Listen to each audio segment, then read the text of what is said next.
you very much for such a flattering introduction. Distinguished guests, panelists, ladies and gentlemen, good morning. How are you? Don't be too excited. Sorry, just setting up.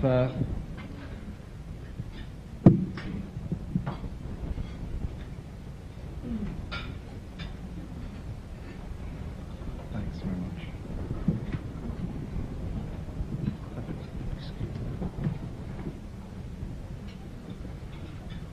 Just to give you a bit of a background of what we're doing here. I relocated from the London office 2 years ago to set up the Singapore office, and I guess it was quite timely, really, because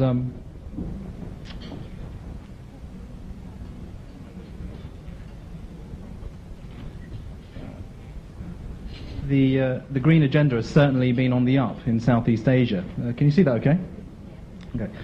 And I think we need to start by sort of putting this into context, because sustainability is not just about sort of sticking a bunch of wind turbines on top of a building and hoping that our carbon woes will go away.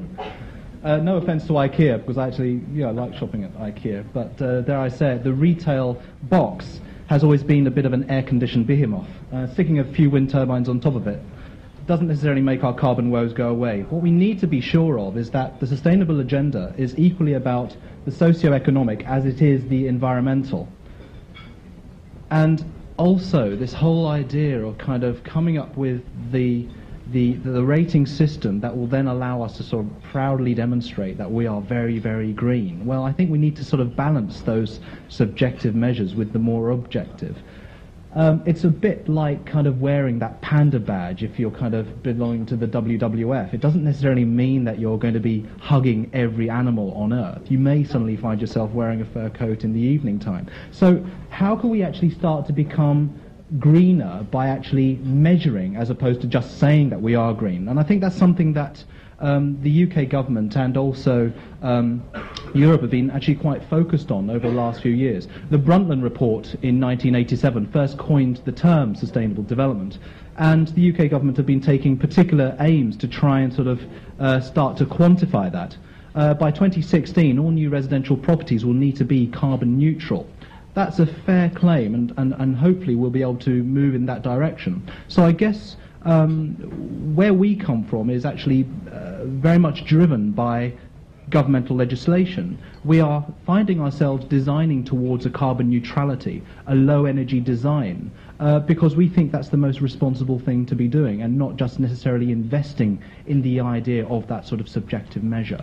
So I think we need to be sure of that sort of balance. It's great to have those rating systems. I'm delighted that Philippines is actually looking at this sort of creation of the Birdie scheme, and well done to the Philippine Green Building Council for that. Now let's try and balance that with the objective too, and hopefully we can sort of help with that. What I've got here is a few of the sort of the precepts to actually create a sustainable community: living, working, playing, relaxing, healing, learning, and interacting. So what I'd like to do is just quickly go through some of the projects that we're involved with that looks at the particular intricacies of how the sustainable agenda plugs into those particular sectors.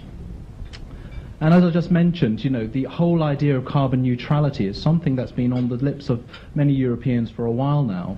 As I said, 2016 is the kind of the deadline for all new residential properties in the UK to be carbon neutral. But what does it actually mean to be carbon neutral? Well, if you've got a residential property that contains 37.74 kilograms of carbon dioxide per square metre, sorry that number sticks into my head because that is the sort of the amount that we're having to deal with in terms of carbon footprint. How can we incrementally chip away at that carbon content by, for example, aerating the showers, by sort of installing low energy light fittings, by looking at opportunities for natural ventilation, so on and so forth. And by taking those incremental measures, we're able to reduce the carbon content in the development. So we were actually tasked with looking at how we can create the first carbon neutral house in Southeast Asia approximately a year and a half ago. And this is a research and development project that's currently under construction in Kuala Lumpur. It's called the Idea House, and dare I say it, it doesn't necessarily look like necessarily the traditional kampong house that you see on the right-hand side, and yet it bears all of the socio-cultural intricacies of what one would find in the traditional house.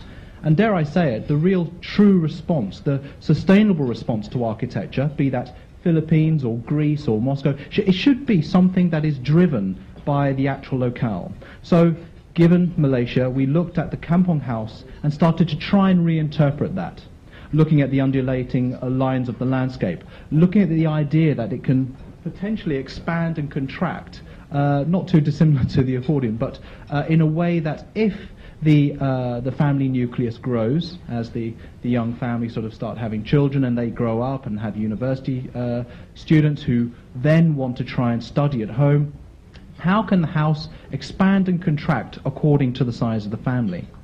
Obviously looking at recycling, which is an incredibly key element to the sustainable agenda, and how we can reuse not just the materials and almost move the house off-site to preserve the site for future generations, but how we can recycle water, how we can actually capture the rainwater and the grey water from the wash-hand basins to be used for flushing of the WCs and irrigating the plants. And at the moment we're calculating at 98% water efficiency on the site.